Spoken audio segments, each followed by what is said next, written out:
দুনিয়াতে আল্লাহ প্রেরণ করেছেন। আল্লাহ কোরআন সাক্ষী যে সমস্ত পয়গম্বর থেকে আল্লাহ ওয়াদা দিয়েছেন তোমার নবুয়তের কালীন সময়ে যদি আমার নবী মুহাম্মদ রাসূলুল্লাহ সাল্লাল্লাহু আলাইহি ওয়াসাল্লামের আগমন ঘটে তাহলে তুমি তোমার নবুয়ত বাদ দিয়ে নবুয়তের দায়িত্ব বাদ দিয়ে আমার নবীর উপর ঈমান আনবে, তার নবুয়তের কাজে তোমরা সাহায্য করবে। সুবহানাল্লাহ। আল্লাহ কোরআন বলছে وَإِذَا أَخَذَ اللَّهُ مِيثَاقَ النَّبِيِّينَ لَمَا آتَيْتُكُم مِّن كِتَابٍ وَحِكْمَةٍ ثُمَّ جَاءَكُمْ رَسُولٌ مُصَدِّقٌ لِّمَا مَعَكُمْ لَتُؤْمِنُنَّ بِهِ وَلَتَنصُرُنَّهُ قَالَ أَقْرَرْتُمْ وَأَخَذْتُمْ عَلَىٰ ذَلِكُمْ إِصْرِي قَالُوا أَقْرَرْنَا قَالَ فَاشْهَدُوا وَأَنَا مَعَكُمْ مِنَ الشَّاهِدِينَ। সুবহানাল্লাহ। আয়াতের অর্থ হচ্ছে স্মরণ করে শেষের কথা, যখন আল্লাহ সমস্ত নবীদের থেকে পাঠানোর ওয়াদা দিয়েছিলেন, আল্লাহ ভবিষ্যতে সমস্ত নবী থেকে ওয়াদা দিলেন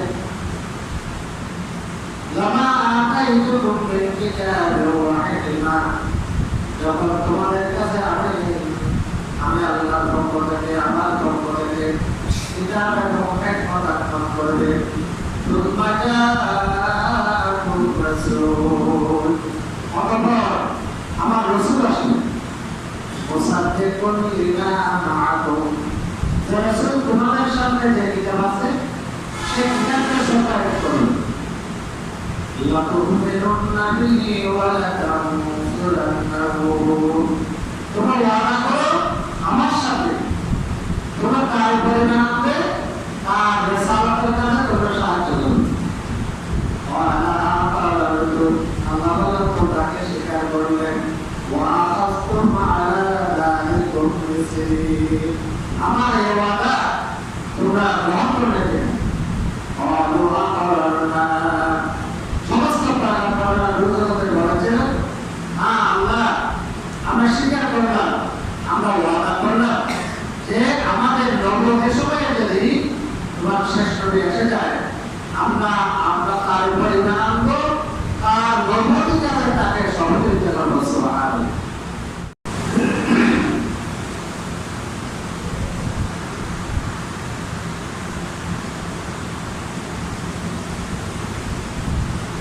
الحمد لله الذي أجلنا رسوله محمد صلى الله عليه وسلم بالآيات وقسمه بالمذاكر الكثيرة والكرامات، وأشهد أن لا إله إلا الله وحده لا شريك له في الألوهية والربوبية والأسماء والصفات، وأشهد أن محمدا صلى الله عليه وسلم عبده ورسوله المبعوث رحمة للعالمين وقدوة للسائلين إلى رب الأرض والسماوات. أما بعد فأعوذ بالله من الشيطان الرجيم. بسم الله الرحمن الرحيم. إن الله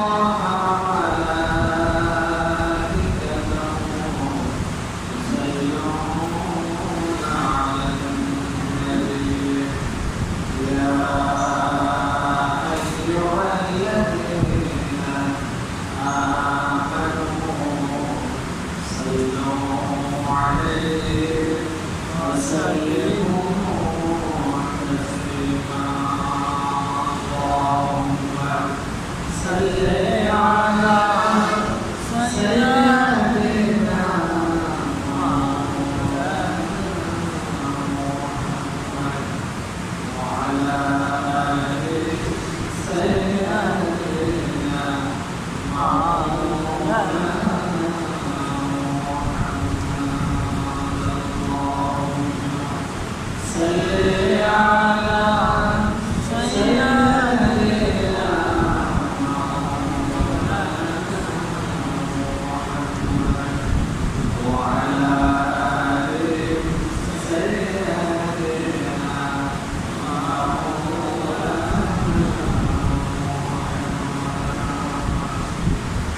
بسم الله الرحمن الرحيم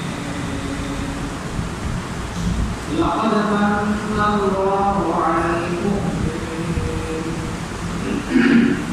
إذ بعث فيهم رسولا من أنفسهم يتلو عليهم آياته ويزكيهم ويعلمهم الكتاب والحكمة وإن كانوا من قبل لفي ضلال مبين صدق الله المولانا العظيم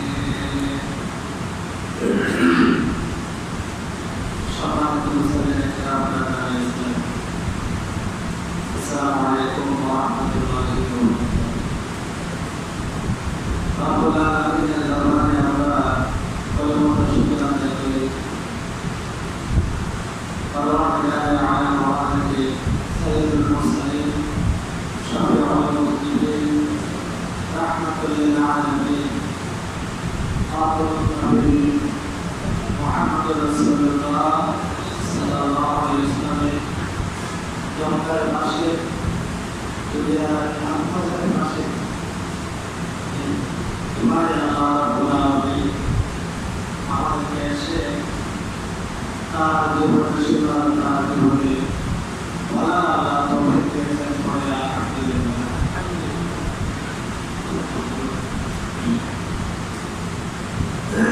সম্মানিত মুসলিম রবিউল আউয়াল মাস মুসলমানদের জন্য একটা গুরুত্বপূর্ণ মাস। এ মাসে আমরা জানি মুহাম্মদ রাসূলুল্লাহ সাল্লাল্লাহু আলাইহি ওয়াসাল্লাম 570 খ্রিস্টাব্দে আজ থেকে প্রায় 70 বছর আগে তিনি আরবের জমিনে মক্কা নগরীতে আমিনা রাদিয়াল্লাহু তাআলা আনহার গর্ভ থেকে এই দুনিয়াতে আগমন করেছেন। তিনি সর্বশেষ নবী, সর্বশ্রেষ্ঠ নবী। তারপরে আর কোন নবী আসবে না। তার মাধ্যমে আল্লাহ রাব্বুল আলামিন নবীর প্রেরণ আল্লাহ বন্ধ করে দিয়েছেন। তিনি সর্বশেষ নবী, সর্বশ্রেষ্ঠ নবী। আমরা আজকে মুহাম্মদ রাসূলুল্লাহ সাল্লাল্লাহু আলাইহি ওয়াসাল্লামের ফজিলত মর্যাদা সম্পর্কে অতীব সংক্ষেপে মৌলিক করে একটা বিষয় আলোচনা করব ইনশাআল্লাহ। রাসূলের মর্যাদা, রাসূলের ফজিলত দুনিয়ার কোনো মানুষের পক্ষে বর্ণনা করে শেষ করা যায় না, অতীতে পারে না, এখনো পারবে না, ভবিষ্যতেও পারবে না। কারণ আল্লাহ নিজেই আল্লাহ রাসূলের মর্যাদা নিজের সমুন্নত করে দিয়েছেন। আলহামদুলিল্লাহ, আল্লাহ নিজে বলেন ওয়া রাফা'না লাকা যিকরাক, রাসূল আমি নিজে আপনার সম্মান, আপনার মর্যাদা আমি নিজে বুলন্দ করে দিয়েছি, সমুন্নত করে দিয়েছি। আমার আলোচনা রাসূলের সম্মান এমনটা নয়, বরং আমি রাসূলের আলোচনা করে আমার নিজের সম্মানটাই আমি দিতে পারি।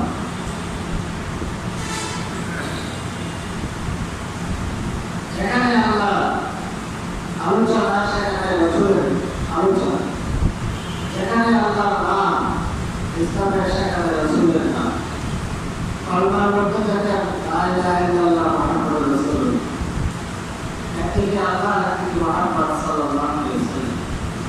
আযানের মধ্যে দেখেন আশহাদু আল্লা ইলাহা ইল্লাল্লাহ, এরপর আশহাদু আন্না মুহাম্মাদুর রাসূলুল্লাহ। যেখানে আল্লাহ সেখানে রাসূল। আর নামাজের মধ্যে দেখেন নামাজ সব আল্লাহ, শেষে গিয়ে দরুদ শরীফ পড়তেন। এরপরে দেখেন সেখানে আল্লাহ ওয়াহদানিয়তের সাক্ষী দেওয়ার পরে রাসূলুল্লাহ সাল্লাল্লাহু আলাইহি ওয়াসাল্লামের রিসালাতের কথা উল্লেখ করতেন। দোয়া করতেন আল্লাহর কাছে, হাদিসে এসেছে আল্লাহর কাছে দোয়া চাইবেন ঠিক সেই দোয়া, সেই আবেদন এটা গ্রহণ গ্রহণযোগ্য হবে না যদি না কোরআন শুরু বা শেষে রাসূল সাল্লাল্লাহু আলাইহি ওয়াসাল্লামের উপর দরুদ পাঠ করা হয়। সুবহানাল্লাহ। এভাবে যেখানে আল্লাহ সেখানে রাসূল সাল্লাল্লাহু আলাইহি ওয়াসাল্লামকে বাদ দিয়ে আল্লাহকে পাওয়ার প্রশ্নের কারণ সম্ভব নয়। এক বুজুর্গ আলেম উদাহরণ দিয়ে বলেছেন যে আল্লাহ আল্লাহ আল্লাহ সারা জীবন আমি জানতে থাকবেন, এই যে মুখের দুইটা টুক একটার সাথে একটা লাগবে না। আর মুহাম্মদ সাল্লাল্লাহু আলাইহি ওয়াসাল্লাম মুহাম্মদ বলে যে এই টুক এই টুকের সাথে লাগবে, তাহলে আল্লাহ পর্যন্ত প্রশ্ন হলে মুহাম্মদ সাল্লাল্লাহু আলাইহি ওয়াসাল্লামের বিকল্প কোনো পথ নেই। এভাবে আল্লাহ আল্লাহ রাসূলের সম্মান করে। এছাড়া কয়েকটা বিষয় আজকে উল্লেখ করবো রাসূলের শান এবং মর্যাদা সম্পর্কে, যেগুলো আমাদের সকলের জানা এবং জানা থাকা দরকার। ইমানের মুসলমান হওয়ার জন্য সেটা বিষয়ে ইমান রাখতে হবে। সেটা বিষয়ে পাকাপোক্ত জানা না থাকলে সে মুমিন হয় না, যত যা কিছু করা হোক না কেন। এই ছয়টা বিষয়ে পাকাপোক্ত ইমানের মধ্যে অন্যতম একটা হলো রাসূলের প্রতি ইমান। সুবহানাল্লাহ। এসব বিষয়ে আমাদের ব্যাপক বিস্তারিত আলোচনা প্রয়োজন। সংক্ষিপ্ত আকারে আজকে আমরা রাসূলের মর্যাদা সম্পর্কে আলোচনা করছি। প্রথম হচ্ছে যে রাসূলুল্লাহ সাল্লাল্লাহু আলাইহি ওয়াসাল্লাম আল্লাহ দুনিয়াতে আসার আগে আদম থেকে শুরু করে ঈসা রুহুল্লাহ পর্যন্ত যত পয়গম্বর দুনিয়াতে আল্লাহ প্রেরণ করেছেন, আল্লাহ কোরআন সাক্ষী যে সমস্ত পয়গম্বর থেকে আল্লাহ ওয়াদা দিয়েছেন তোমার নবুয়তের কালীন সময়ে যদি আমার নবী মুহাম্মদ রাসূলুল্লাহ সাল্লাল্লাহু আলাইহি ওয়াসাল্লামের আগমন ঘটে, তাহলে তুমি তোমার নবুয়ত বাদ দিয়া নবুয়তের দায়িত্ব বাদ দিয়া আমার নবুয়তের উপর ঈমান আনবে, তার নবুয়তের কাজে তোমরা সাহায্য করবে। সুবহানাল্লাহ। আল্লাহ কোরআন বলছে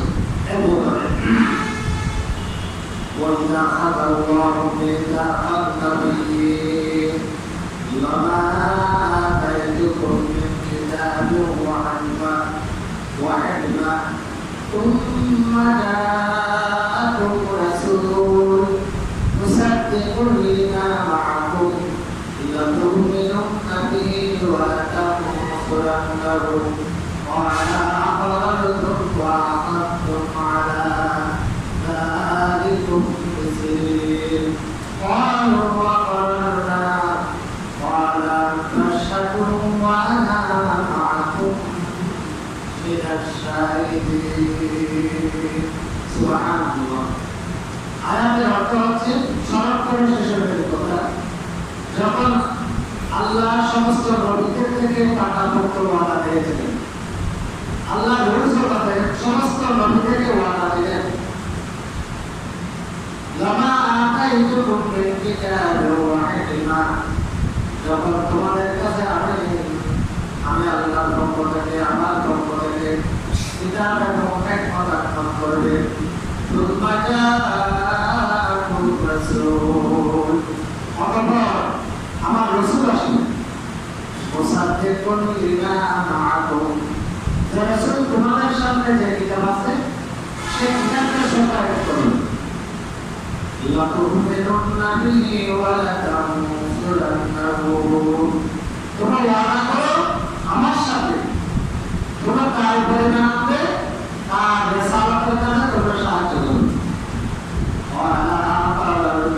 আল্লাহ তোমরাকে স্বীকার করলেন, ওয়া আখাযতুম আলা যালিকুম ইসরি, আমার এই ওয়াদা তোমরা গ্রহণ করলে কেন? সমস্ত পয়গম্বররা রসুলদের বলেছিলেন, হ্যাঁ আল্লাহ আমরা স্বীকার করলাম, আমরা ওয়াদা করলাম যে আমাদের নবুয়তের সময়ে যদি তোমার শেষ নবী এসে যায়, আমরা তার উপর ঈমান আনবো, তার নবুয়তি কাজে তাকে সহযোগিতা করবো। সুবহানাল্লাহ। আল্লাহ তারপর বললেন ফাশহাদু ওয়া আনা মাআকুম মিনাশ শাহিদিন, পয়গম্বরেরা তোমরা সাক্ষী থাকো তোমাদের এই ওয়াদার জন্য, আমি আল্লাহও তোমাদের সাথে সাক্ষী। আল্লাহ আরে খেয়াল করেন তিনি কত বড় নবী, কত বড় পয়গম্বর, যে শেষ আমাদের মধ্যে এসেছে, যে এই রমজান মাস মাসে এসেছে। আল্লাহ রাব্বুল আলামিন রোজ বাদে সমস্ত পয়গম্বর থেকে ওয়াদা দিয়েছেন যে তাদের নবুয়তের সময়ে এই নবী যাকে আগমন করে তার নবুয়তের বরাত দিয়া নবুয়তের পরিমাণ হবে তার রিসালাতের কাছে সহজে হবে। সুবহানাল্লাহ। দুই নাম্বার, আল্লাহর উপর সমস্ত নবীরা মাসুম নিষ্পাপ। এই কথা আল্লাহ অন্যান্য নবীদেরকে বলে থাকবেন, কিন্তু আল্লাহ রাব্বুল আলামিন আমাদের নবীদেরকে নিজের জীবদ্দশায় আল্লাহ জানিয়ে দিলেন যে তোমার কোনো গুনাহ নাই। সুবহানাল্লাহ। সূরা ফাতিহা কোরআনের আয়াত আল্লাহ বলেন, ইন্না ফাতাহনা লাকা ফাতহান মুবিনা লিয়াগফিরা লাকা আল্লাহ মা তাকাদ্দামা মিন যামবিকা ওয়া মা তাআখার ওয়া yutimma নি'মাতাহু আলাইকা ওয়া ইয়াহদিয়াকা সিরাতাম মুস্তাকিমা। আল্লাহ রাব্বুল আলামিন বলেন, হে নবী, আমি তোমাকে মহা বিজয় দান করলাম। কেন? লিয়াগফিরা লাকা মা তাকাদ্দামা মিন যামবিকা ওয়া মা তাআখার, যাতে আল্লাহ তোমার পরে আগের সকল গুনাহগুলো মাফ করে দেন। সুবহানাল্লাহ। আল্লাহ রাব্বুল আলামিন এর মাধ্যমে জানিয়ে দিলেন আল্লাহ আমাদের নবী যে নবীকে কোনো গুনাহ করে নাই, আল্লাহ নবী যে আমাদের নবীকে নিষ্পাপ, কোনো গুনাহ নেই, এটা আল্লাহ আল্লাহ রাসূলের নিজের জীবদ্দশায় জানিয়ে দিলেন। কিয়ামত পর্যন্ত মানব জানার জন্য পবিত্র কোরআনের মধ্যে তা উল্লেখ করে দিলেন। সুবহানাল্লাহ। তাহলে দ্বিতীয় মর্যাদা বললাম, দুনিয়ার মর্যাদা। তৃতীয় মর্যাদা যে আল্লাহ রাব্বুল আলামিন আল্লাহ রাসূলের হায়াত দিয়া আল্লাহ যে শপথ দিয়েছেন, কসম দিয়েছেন, তার কসম দেওয়া হয় সেই জিনিসটা মর্যাদাবান। আমরা আল্লাহর নামে কসম খাই, আল্লাহর কসম ওয়াল্লাহি বিল্লাহি এরকম বলা যায়। আর আল্লাহ কসম করেন আল্লাহ আমাদের নবীর হায়াত জীবন দিয়েছে। সুবহানাল্লাহ। কোরআনের মধ্যে এটা আছে, লা'মরুকা ইন্নাহুম লাফী সাকরাতিহিম ইয়া'মালুন। আল্লাহ রাব্বুল আলামিন আমাদের নবীর হায়াত নিয়ে আল্লাহ নিজে শপথ দিয়েছেন। সুবহানাল্লাহ। এই কতটুকু মর্যাদা! আল্লাহ সমস্ত পয়গম্বরদেরকে মর্যাদাবান করার জন্য, মর্যাদার বিষয়টা দুনিয়ার মানুষকে জানানোর জন্য মর্যাদা দান করেছেন, আলৌকিক বিষয় দান করেছেন। মুসা আলাইহিস সালামকে আল্লাহ লাঠি দিয়েছিলেন, ইব্রাহিম আলাইহিস সালাম আগুনে গেল, আগুনে পড়ল না। ঈসা আলাইহিস সালামকে একটা হাত দিয়েছিলেন, হাতটা কবরের নিচে ঢুকিয়ে দিলে এটা শুকনো হয়ে যেত। কুষ্ঠরোগের মাথার উপর ঘোরালে কুষ্ঠরোগী ভালো হয়ে যেত। তারপরে শরীরে ঘোরালে ভালো হতো, গায়ে কাঠ চুলটাই চলে ঘোরালে হাতা তাদের মুসাতে চলে উঠে যেত। এভাবে সমস্ত নবীদেরকে আল্লাহকে একটা মর্যাদা দিয়েছে। আমাদের নবীদেরকে আগের নবীদের যত মর্যাদা দিয়েছেন, এগুলোকে দিয়েছেন এমন একটা মর্যাদা দিয়েছেন যে মর্যাদাটা আগের সবের নবীদের মর্যাদাকে হার মানে দিয়েছে। সুবহানাল্লাহ।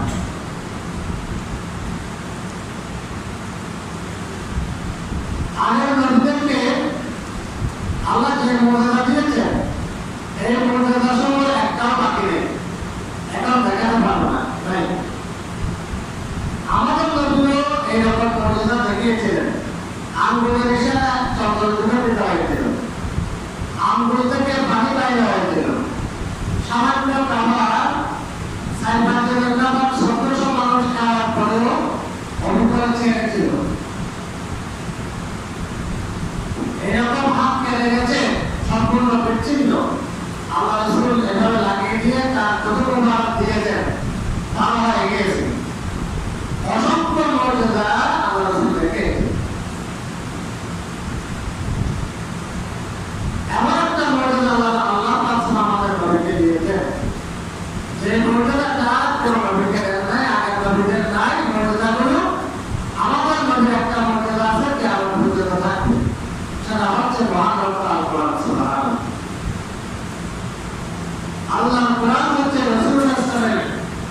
সবচেয়ে বড় মর্যাদা।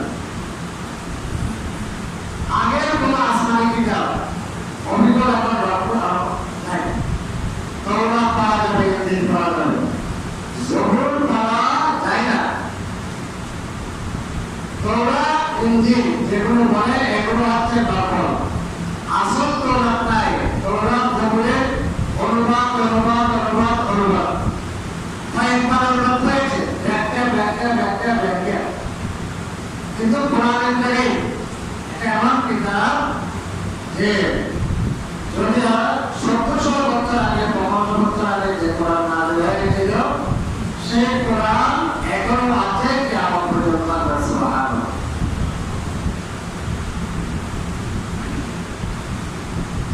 কোরআনকে কেহ ধ্বংস করতে পারে নাই, পারবে না। কোরআন সংরক্ষণের দায়িত্ব আল্লাহ নিজে নিয়েছেন। ইন্না নাহনু নাযালনা যিকরা ওয়া ইন্না লাহু লাহাফিজুন। আল্লাহ বলেন, এই কোরআন আমি নাযিল করেছি, কোরআন সংরক্ষণের দায়িত্ব আমি আল্লাহ নিজে নিয়েছি। সুবহানাল্লাহ। এজন্য কোরআন মানুষের পৃথিবীর কোন কিতাব সিনাই সংরক্ষণ করে রাখা যায় না। একমাত্র কিতাব, এত বড় কিতাব, ৩০ পারা কিতাব, পুরো কোরআনে রাখা যায়, ব্যবস্থা করেছে লা ইলাহা। শুধু এক দেশের মানুষ নয়, সারা বিশ্বের মানুষের অন্তরে আল্লাহ কোরআন সংরক্ষণ থাকার মতো যোগ্যতা আল্লাহ দান করেছেন। সুবহানাল্লাহ।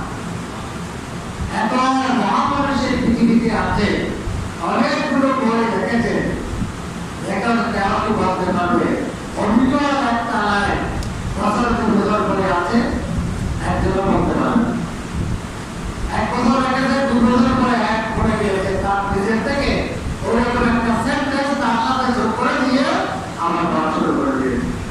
একমাত্র কিতাব যেটা ১৪০০ বছর আগে নাযিল হয়েছিল, মানুষ তখন থেকে এখন পর্যন্ত অন্তরে ধারণ করে রেখেছে, রাখতেছেন, কিয়ামত পর্যন্ত রাখবে, রেখেছেন যে লা ইলাহা ইল্লাল্লাহ মুহাম্মাদুর রাসূলুল্লাহ। লক্ষ লক্ষ মানুষ এগুলা মুখস্থ করছে, কোটি কোটি কোটি অভিজ্ঞান মানুষ সাধারণ কিন্তু পৃথিবীর সমস্ত কিতাব যদি সাধারণ কিতাব একসাথে ১ মিনিটে ধ্বংস করে দেয়, তারপর ১ মিনিটের মধ্যে আমার কোটি কোটি কিতাব সামান্য করা অসম্ভব হবে। আল্লাহ সুবহানাল্লাহ। একটা মুজিজা, আরেকটা মধ্যে কোরআনের কোনো কথা আজ পর্যন্ত বিজ্ঞানের জবাব যুগেও বিজ্ঞানের সাথে সাংঘর্ষিক অযৌক্তিক বিদ্যা প্রমাণিত হয়, অধিকার হয় নাই, এখনো হয় নাই, ভবিষ্যতে হবে না। সুবহানাল্লাহ। কোরআনের মুজিজা, কোরআন, এই কোরআনের প্রত্যেকটা কথা সত্য এবং বাস্তবসম্মত প্রমাণিত হয়েছে।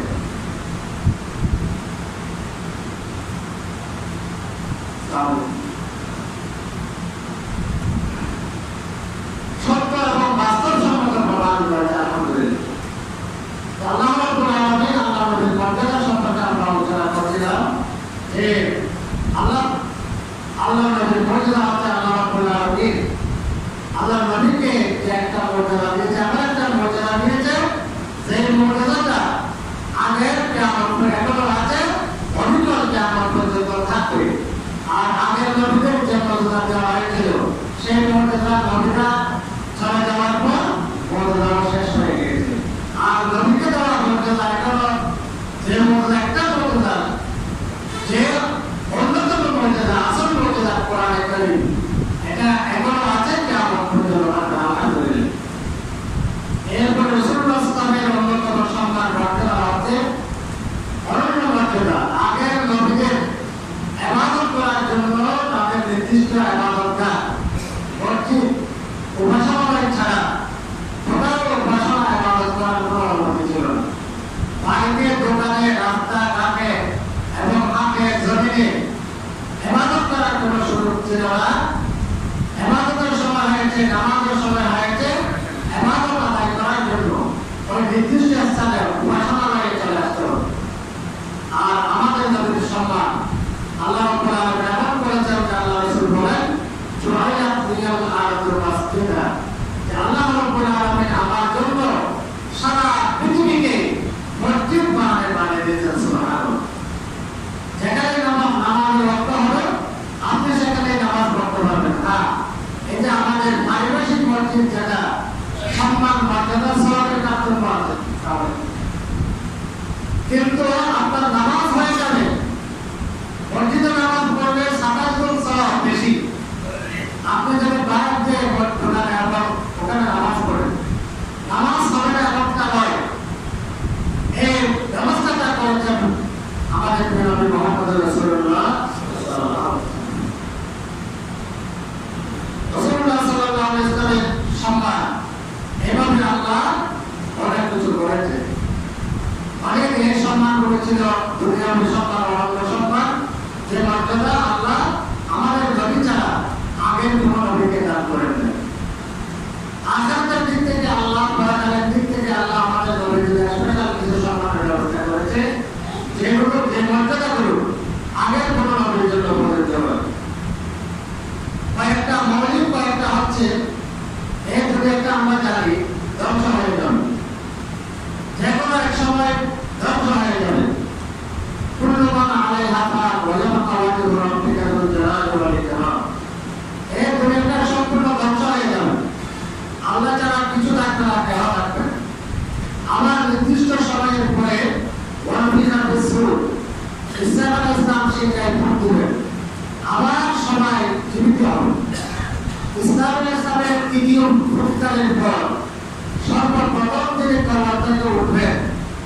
ঈসা আলাইহিস সালাম সেটাই ফুট দেওয়ার পরে সর্বপ্রথম তিনি কবর থেকে উঠবেন, তিনি হচ্ছেন মুহাম্মদ রাসূলুল্লাহ সাল্লাল্লাহু আলাইহি ওয়াসাল্লাম। আল্লাহ রাসূল নিজে বলেন, আউয়ালু মা তুরসাকু আনহুল আরদু ইয়াওমাল কিয়ামাহ। আমি প্রথম ব্যক্তি, আমি প্রথম যার দ্বারা কবরকে ভাঙা হবে ঈসা আলাইহিস সালামের ফুট দেওয়ার পর। সুবহানাল্লাহ। ওয়া আন্নাহু ইমামুল আম্বিয়া ওয়া খাতিবুহুম। এরপরে দ্বিতীয় আখিরাতের মর্যাদা হচ্ছে মর্যাদায় কিয়ামতের ময়দানে, যুদ্ধের ময়দানে যেভাবে একটা দেশের এবং সেনাবাহিনীর পতাকা থাকে, কিয়ামতের ময়দানে আল্লাহর প্রশংসার একটা পতাকা, ঝান্ডা থাকবে। আল্লাহ রাসূল বলেন, সেই পতাকার তলে সমস্ত নবীরা আসবে, আর সেই পতাকাটা হবে আমি নবী মুহাম্মদ রাসূলুল্লাহ সাল্লাল্লাহু আলাইহি ওয়াসাল্লাম। আমার হাতে আল্লাহর প্রশংসার ঝান্ডা থাকবে। এই পতাকার তলে আদম থেকে শুরু করে ঈসা আলাইহিস পর্যন্ত যত পয়গম্বর দুনিয়াতে এসেছে তারা সবাই এই পতাকার তলে থাকবে। সুবহানাল্লাহ। এই মর্যাদা আমাদের পয়গম্বর ছাড়া আর কারোর জন্য এটা প্রযোজ্য হবে। সময় সংক্ষেপ। এরপরে আল্লাহ রাব্বুল আলামিন কিয়ামতের দিনের সমস্ত মর্যাদা, যে রাজত্ব আল্লাহর জন্য। আল্লাহ ছাড়া কেউ কথা বলতে পারবে না, আওয়াজ করতে পারবে না। আল্লাহ রাসূল বলেন, সর্বপ্রথম আল্লাহ সুপারিশ করার জন্য, কথা বলার জন্য আল্লাহ অনুমতি দিবেন। সর্বপ্রথম যিনি কিয়ামতের ময়দানে সুপারিশ করবেন তিনি হচ্ছেন আমাদের নবী মুহাম্মদ রাসূলুল্লাহ সাল্লাল্লাহু আলাইহি ওয়াসাল্লাম। আও আনা আউয়ালু শাফি'আন ওয়া মুশাফফা। আমি প্রথম উম্মতের জন্য সুপারিশ করব, আমার সুপারিশই সর্বপ্রথম আল্লাহর দরবারে গ্রহণযোগ্য হবে। সুবহানাল্লাহ। এই সম্মান একমাত্র আমাদের নবীর জন্য। এরপরে আল্লাহ আমাদের নবীর জন্য কিয়ামতের ময়দানের অনন্য একমাত্র একটা সম্মান মর্যাদা হচ্ছে